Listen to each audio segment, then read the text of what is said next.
In 16 seconds, Sergeant Ivan Kuznetsov would make the choice that would end his life. It was January 1943, in the frozen ruins of Stalingrad, and the 28-year-old Soviet artilleryman stood at his gun emplacement with the 64th Army, hand resting on the firing lever of a 76mm divisional gun that had become an extension of his own body after 3 months of continuous fighting. The temperature had dropped to minus 30 degrees Celsius, and the snow around his position was stained black with soot and blood from days of relentless combat that had turned this part of the city into a landscape that no longer resembled anything human. His orders were absolute, delivered that morning by his battery commander with a kind of clarity that left no room for interpretation. Execute immediate area fire on any approach, no exceptions, no hesitation, no judgment calls, because the German infantry had broken through the defensive lines twice already that week, and command could not afford another breach that might collapse the entire sector. 11 gunners surrounded him in defensive positions carved into the rubble, their rifles trained on the ruins ahead, their faces gaunt with exhaustion, and the kind of hunger that makes men hallucinate about bread and soup in their sleep. Kuznetsov had fired this gun 47 times in the past 2 days, and each time the recoil had bruised his shoulder deeper until the pain had become a constant companion. But the pain didn't matter anymore, because nothing mattered except holding this position and following orders without question. The Soviet High Command had made it clear that any hesitation, any failure to engage the enemy immediately, would be considered cowardice and dealt with accordingly through field tribunals that lasted less than 5 minutes before the firing squad formed up. Kuznetsov understood this completely, had seen 3 men executed in the past month for exactly that kind of hesitation, and he had no intention of joining them because he wanted to survive this war and go home to his wife and the farm they had dreamed about before all of this started. Then, through the smoke and falling snow, he saw movement in the rubble 400 meters out, a mass of field gray uniforms advancing fast through the ruins, dozens of them moving with the practiced coordination of experienced infantry who knew how to use cover and how to close distance quickly. And 16 seconds before they reached killing range, before his finger would need to pull that lever and send high explosive shells screaming into their ranks, he saw something that made his blood freeze in a way the Stalingrad winter never could. Something that should not have been there. Something impossible. Ivan Kuznetsov had not always been a soldier who followed orders without question, but 3 months in Stalingrad had a way of changing a man's understanding of what mattered and what didn't. Before the war, he had been a schoolteacher in a small village outside Kursk, teaching mathematics to children who would rather be outside playing in the fields. And his wife Maria had taught literature in the same school, and together they had saved enough money to buy a small piece of land where they planned to build a house and raise a family when the time was right. He had been drafted in the summer of 1941, just 3 weeks after the German invasion, and he still remembered the morning he left, how Maria had stood at the train station with tears streaming down her face while she pressed a small photograph into his hand and made him promise he would come home to her. The training had been brutal and short, only 6 weeks of instruction on artillery operation before they shipped his unit to the front, and the instructors had been clear that the Red Army did not have time for lengthy preparation because the Germans were advancing so fast that every day mattered. What they taught him during those 6 weeks was simple. Follow orders exactly as given, fire when told to fire, move when told to move, and never question the decisions of your commanders, because questioning orders was how entire units got destroyed and how the Germans won battles.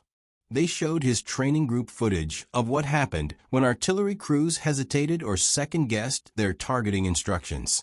Entire infantry companies wiped out because supporting fire arrived too late. Defensive positions overrun because gunners waited for perfect confirmation before engaging. Soldiers dying in agony because the artillery that could have saved them stayed silent while the crews debated whether the target was legitimate. The lesson was hammered into them day after day. In artillery, there is no time for moral deliberation, no space for individual judgment, because by the time you finish thinking about whether to fire, the moment has passed and men are already dead. Kuznetsov had absorbed these lessons completely, had internalized them to the point where pulling the firing lever had become as automatic as breathing. And in 3 months of combat, he had never once hesitated when given the order to fire. He had trained himself not to think about what might be in the impact zone, not to imagine the faces of the enemy soldiers who would be torn apart by his shells, because thinking about such things would paralyze him and get his own men killed.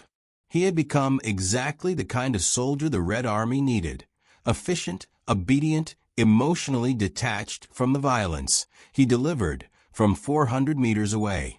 But now, staring through the smoke at what he saw moving among those German uniforms, all of that training felt like it was evaporating in the frozen air. The thing about Stalingrad was that it had stopped being a city in any recognizable sense and had become something else entirely, something that existed outside normal human experience. When Kuznetsov's artillery battery had first arrived here in October, there had still been buildings you could call buildings, streets you could identify as streets, but 3 months of constant bombardment and close quarters fighting had reduced everything to rubble and ash and the skeletal remains of structures that no longer served any purpose except as cover for men trying to kill each other. The civilians who had not evacuated in time were trapped in this nightmare, hiding in basements and cellars and burned-out factories, trying to survive on whatever scraps of food they could scavenge, while 2 massive armies tore their city apart around them. Kuznetsov had seen these civilians occasionally, moving like ghosts through the ruins at dawn or dusk, and the sight of them always made him think of his own village and wonder if the same thing had happened there. If his home had been destroyed and his neighbors killed while he was here firing artillery shells into buildings that might contain nothing but terrified families. The battery commander, Captain Volkov, had addressed this exact thought during a briefing 2 weeks earlier, after one of the younger gunners had expressed concern about firing into areas where civilians might be sheltering. Volkov had stood in front of the entire battery, his face hard as iron, and explained that such thinking was not only wrong but dangerous to everyone's survival. The Germans, he said, used civilian presence as a shield, deliberately positioning their infantry near buildings where refugees might be hiding because they knew Soviet gunners might hesitate. Every second you spend worrying about who might be in the impact zone, Volkov had said, is a second the enemy uses to advance closer to your position. And once they get close enough, they will kill you and everyone around you without a moment's hesitation. The choice was simple: follow your orders and destroy anything that approaches your position, or let your conscience paralyze you and watch your brothers die because you were too weak to do what needed to be done. Kuznetsov had agreed with this logic completely at the time, had nodded along with the other gunners as Volkov spoke, because it made perfect sense when you thought about it tactically. The Red Army was fighting for survival against an enemy that had shown no mercy, that had burned villages and executed civilians, and laid siege to entire cities with the explicit goal of starving everyone inside to death. This was not a war where you could afford the luxury of moral hesitation. This was a war where you fired when ordered to fire, or you died. But logic was one thing, and what he was seeing now through the smoke was something else entirely. Among the advancing German infantry, moving with them but not quite part of their formation, was a child. Kuznetsov's eyes locked onto the small figure immediately because it was so completely out of place in this landscape of death that for a moment his brain refused to process what he was seeing. The child could not have been more than 5 or 6 years old, wearing what looked like the remains of a winter coat that was far too large, stumbling through the snow with the awkward gait of someone who was exhausted or injured or both. And in the child's raised hand was a scrap of white cloth, a piece of torn fabric that might have been a pillowcase or a sheet, waving back and forth in the freezing wind like a flag of surrender or a desperate plea for mercy. The German soldiers were not holding the child hostage, were not using the child as a human shield in any deliberate tactical sense, but the child was there among them nonetheless, caught in their advance, moving in the same direction they were moving. And in 16 seconds Kuznetsov would need to fire directly into that mass of gray uniforms and white snow, and that impossibly small figure with the white cloth. His hand tightened on the firing lever, every muscle in his body tensing as his training fought against something deeper, something more fundamental than 3 months of conditioning and orders. The other gunners around him were shouting now, calling out coordinates and distances, preparing for the fire command they knew was coming, and their voices seemed to come from very far away, even though they were right beside him. Kuznetsov's mind was racing through calculations that had nothing to do with artillery trajectories.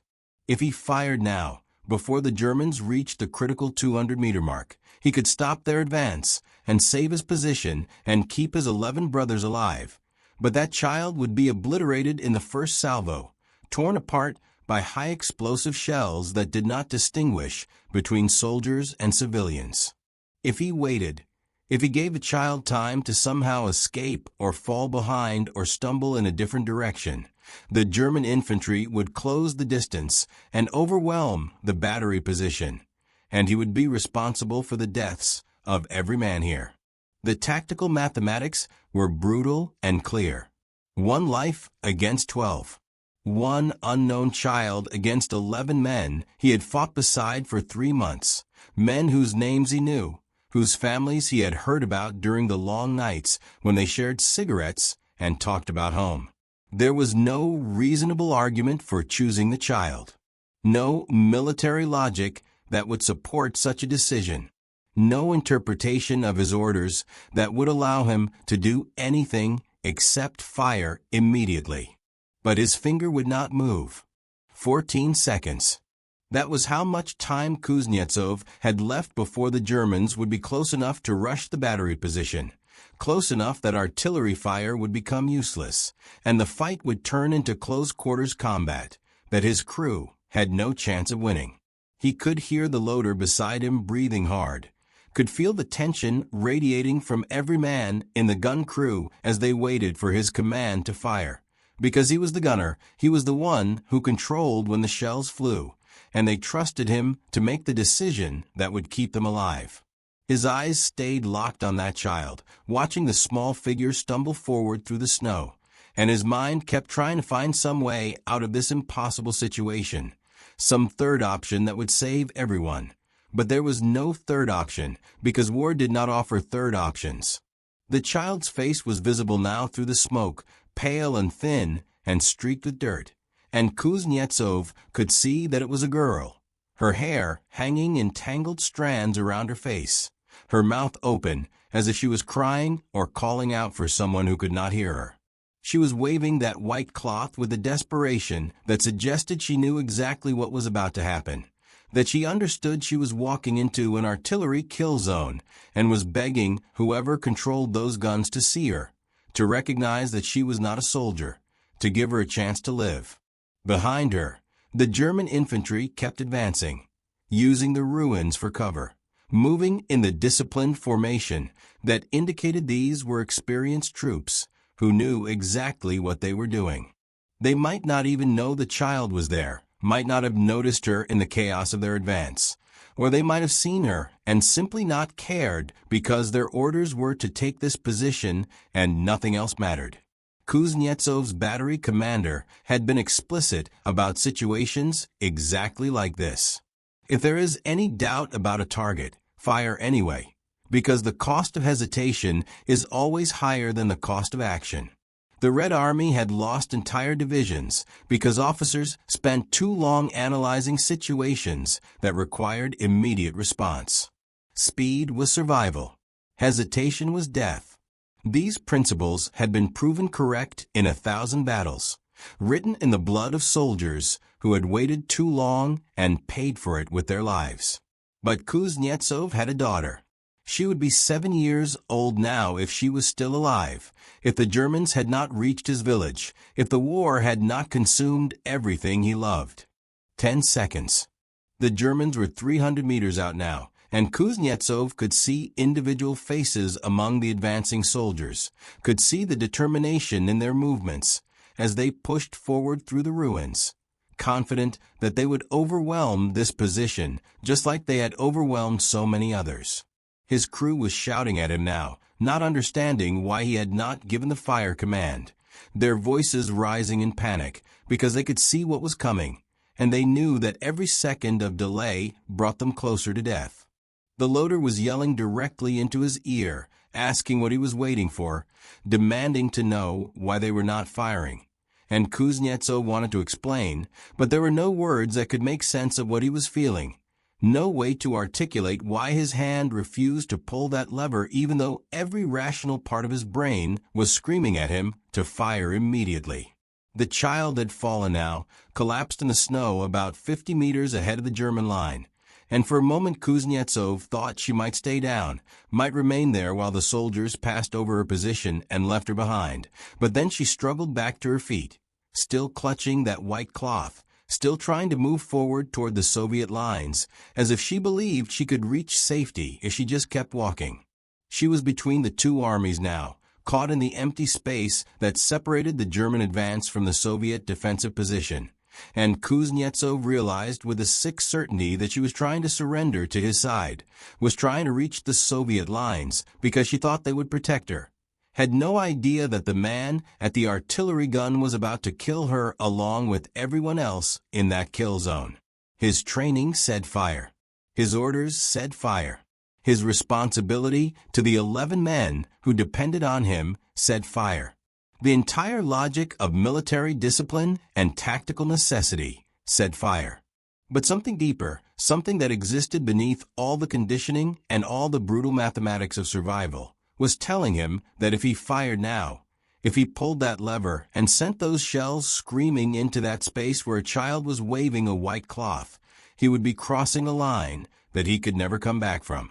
He would survive the war, perhaps, might even make it home to Maria and that farm they had dreamed about, but he would not be the same man who had left that train station.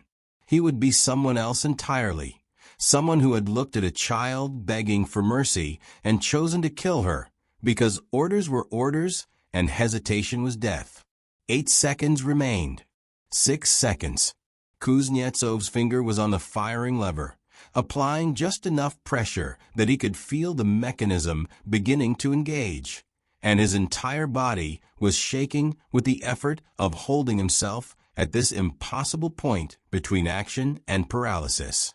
The loader had stopped shouting and was now staring at him with an expression of disbelief mixed with terror, because he understood what was happening, understood that his gunner was freezing at the exact moment when hesitation meant death for everyone.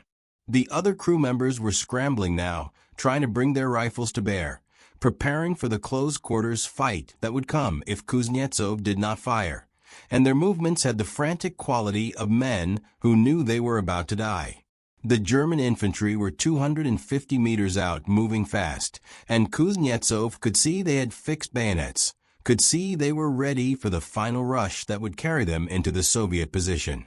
The child was still moving forward, still waving that white cloth, and Kuznetsov found himself fixating on irrelevant details that his brain should not have had time to process. The cloth was torn from a bedsheet, he realized, could see the pattern of small flowers that had once decorated it, and he wondered whose bed it had come from, what home had been destroyed to produce this makeshift flag of surrender. The girl's coat was too large because it had belonged to someone bigger, probably her mother or an older sister, and someone had tied a rope around her waist to keep it from dragging in the snow. These details meant nothing tactically, changed nothing about the decision he needed to make, but his mind clung to them desperately, as if understanding these small facts might somehow provide an answer to the impossible question he was facing. Behind him, Kuznetsov heard Captain Volkov's voice cutting through the chaos, shouting the fire command that should have come from his own lips, ordering him to engage the target immediately. Volkov was running toward the gun position, his face twisted with fury, and Kuznetsov knew that if he did not fire in the next 3 seconds, the captain would reach the gun and pull the lever himself, or would have him dragged away and shot for cowardice while someone else took his place. Either way, those shells were going to fly. The only question was whether Kuznetsov would be the one who fired them, whether he would make this choice himself or let someone else make it for him. 4 seconds left, and his finger would not move. 2 seconds. In that frozen moment, Kuznetsov understood with absolute clarity what was about to happen and what it would cost. But understanding changed nothing because his body had made a decision that his mind could not override. His fingers stayed locked on that firing lever, applying pressure, but not enough, frozen in the space between intention and action. And he watched the child take another stumbling step forward while the German infantry closed the final distance behind her. Everything seemed to be happening in slow motion and impossibly fast at the same time, his perception of time fracturing into fragments that made no sense, and he could hear his own heartbeat pounding in his ears like artillery fire, could feel sweat freezing on his face despite the -30-degree temperature, could sense the 11 men around him realizing that their gunner had failed them at the exact moment when failure meant death. Captain Volkov reached the gun position, shoving Kuznetsov aside with enough force to send him sprawling into the snow, and grabbed the firing lever himself. But those 2 seconds of delay had changed everything.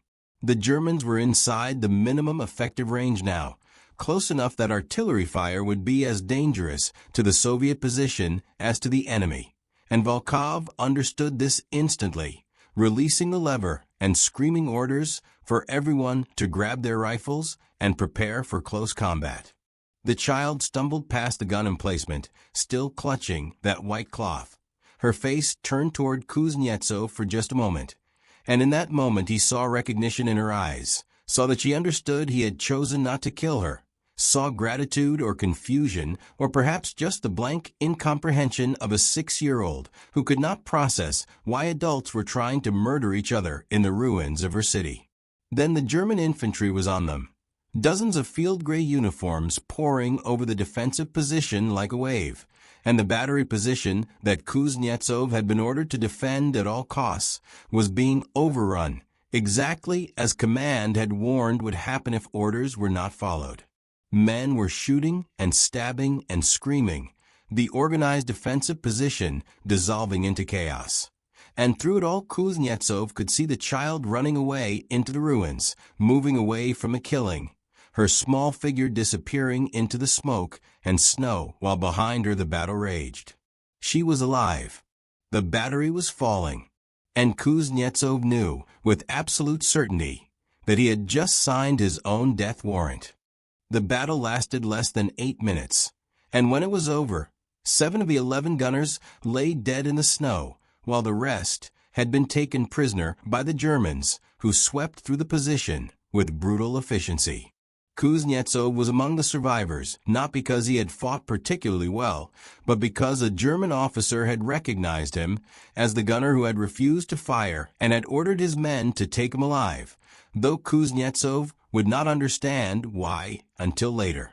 The Germans held the position for less than 3 hours before a Soviet counterattack drove them back, and Kuznetsov found himself recaptured by his own side, dragged from the rubble where he had been held with the other prisoners, his hands bound behind his back with wire that cut into his wrists.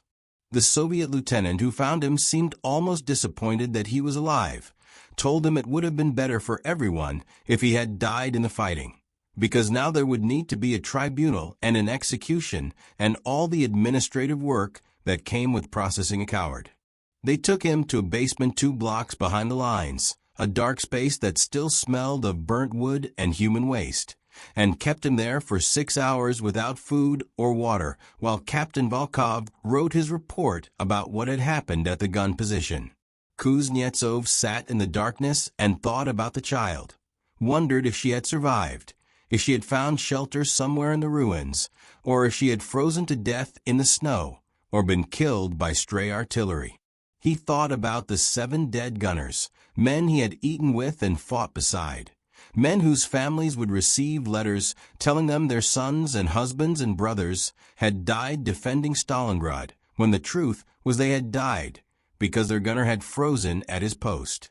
He thought about Maria and the farm and the life he would never have now, and he found that he could not regret what he had done, could not wish he had made a different choice even knowing what it had cost.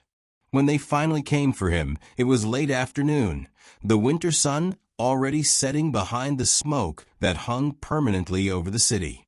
3 soldiers escorted him through the ruins to a building that had once been a factory office, where Captain Volkov sat behind a desk with 2 other officers Kuznetsov did not recognize. There was no ceremony, no formal reading of charges, just Volkov staring at him with an expression of pure contempt, while one of the other officers recorded the proceedings in a notebook. The tribunal took 4 minutes. Volkov spoke first, his voice flat and cold as he described what had happened at the gun position, how Kuznetsov had been given explicit orders to fire on any approach, how he had frozen when the order was needed most, how his failure to follow those orders had resulted in the deaths of 7 Soviet soldiers and the temporary loss of a critical defensive position. The captain did not mention a child, did not explain what Kuznetsov had seen in that kill zone, because such details were irrelevant to the charge. The charge was simple: cowardice in the face of the enemy and dereliction of duty. Both were capital offenses under Soviet military law. Both carried automatic death sentences, and there was no ambiguity in the facts. Kuznetsov had been ordered to fire, and he had not fired, and 7 men had died as a direct result of that failure. When Volkov finished speaking, one of the other officers asked Kuznetsov if he had anything to say in his defense, if there were any circumstances that might justify his actions. Kuznetsov thought about explaining what he had seen, thought about describing the child with the white cloth and the torn bedsheet with the flower pattern, and the impossible choice he had faced in those 16 seconds. But he understood that none of that would matter to these men, that they would see his explanation as exactly the kind of weak sentimentality that got soldiers killed, and more than that, he realized he did not want to defend himself, because doing so would require him to pretend he regretted his choice. So instead he simply said no, there was nothing to say, he had frozen and men had died, and he took full responsibility for what had happened. The officers conferred for less than 30 seconds, their verdict predetermined by regulations that left no room for interpretation. Cowardice and dereliction of duty in combat. Death by firing squad, sentenced to be carried out immediately. They did not ask if he wanted to write a final letter to his family, did not offer him a cigarette or a blindfold or any of the small courtesies sometimes extended to condemned men. There was a war to fight, and they had already wasted enough time on this proceeding. 2 guards grabbed Kuznetsov's arms and hauled him to his feet, dragging him toward the door. And as they pulled him outside into the freezing afternoon air, he caught a glimpse of Captain Volkov's face and saw something there that looked almost like pity, though whether the captain pitied him for what he had done or for what was about to happen was impossible to say. They took him to a courtyard behind the factory building, a space that had once been used for loading trucks, but now served as an execution ground. The snow stained dark in multiple places where other men had died for other failures. The firing squad was already assembled, 5 soldiers standing in a line with their rifles held at ready positions, their faces showing nothing at all because they had done this before and would do it again, and emotion served no purpose here. Kuznetsov's guards positioned him against what remained of a brick wall, not bothering to tie him to anything because there was nowhere to run, and running would only prolong what was about to happen. The afternoon light was fading fast, and in the distance he could hear the constant rumble of artillery fire that never stopped in Stalingrad, the sound that had become the city's permanent soundtrack. The officer in charge of the squad was a young lieutenant who looked barely old enough to shave, and he approached Kuznetsov with a piece of paper containing the formal death sentence, reading it aloud in a voice that shook slightly despite his obvious efforts to sound official and detached. Sergeant Ivan Kuznetsov, 28 years old, convicted of cowardice and dereliction of duty, sentenced to death by firing squad for failure to engage the enemy when ordered. The lieutenant asked if he had any final words, and Kuznetsov thought about his wife Maria waiting for him at that train station, thought about the daughter who might not even be alive anymore, thought about the 7 gunners who had died because of his choice. He thought about saying he was sorry, but sorry for what exactly? Sorry that he had let his men die, or sorry that he was not sorry for saving a child's life. Instead, he simply shook his head, and the lieutenant stepped back and gave the order for the squad to take aim. Kuznetsov looked up at the darkening sky above Stalingrad, at the smoke and snow and the last traces of winter sunlight, and found himself thinking about that child running away through the ruins with her white cloth trailing behind her. 5 rifle shots cracked through the frozen air as one, and Sergeant Ivan Kuznetsov fell forward into the snow, dead before his body hit the ground. The firing squad dispersed immediately, returning to their regular duties, and 2 soldiers began dragging the body away to join the thousands of other corpses waiting to be buried in the frozen earth when spring came. No one ever found out what happened to the child. The Red Army kept no records of civilian survivors in Stalingrad, had no system for tracking the fate of individual refugees who wandered through the battle zones trying to reach safety. She might have survived the war, might have grown up to become a teacher or a factory worker or a mother who told her own children about the day she walked through the ruins waving a white cloth while 2 armies tried to kill each other around her. Or she might have died that same afternoon, caught by artillery fire or starvation or the cold that killed thousands of civilians in Stalingrad that winter. Ivan Kuznetsov would never know, died without knowing whether his choice had saved a life or merely delayed a death by a few hours. What is certain is this: the 7 gunners who died when the battery was overrun left behind 19 children, and 6 wives who received official notifications that their husbands and fathers had fallen defending the Soviet Union. Captain Volkov survived the war and lived until 1987, and according to soldiers who served with him in later campaigns, he never spoke about the incident at the gun position, never mentioned the sergeant who froze or the tribunal that followed. The battery position that Kuznetsov failed to defend was recaptured within hours and held until the German surrender in February 1943, meaning his death changed nothing about the tactical situation. His name does not appear on any memorial, his story was never recorded in official histories, and his wife Maria never learned exactly how or why he died, received only a standard letter informing her that her husband had fallen in combat. But somewhere in the ruins of Stalingrad on that frozen January afternoon, a 6-year-old girl ran away from a killing zone while a soldier chose to let 11 men die rather than fire the shot that would have killed her. Whether that choice was cowardice or courage, weakness or strength, depends entirely on what you believe about the value of orders versus the value of a single human life. The Red Army called it dereliction of duty and executed him for it. History has forgotten his name. But for 16 seconds, Ivan Kuznetsov looked at a child waving a white cloth and decided that some lines could not be crossed, even if crossing them meant survival. At the end, ask yourself, what would you have done? Like if this story shocked you. Subscribe for more impossible odd stories.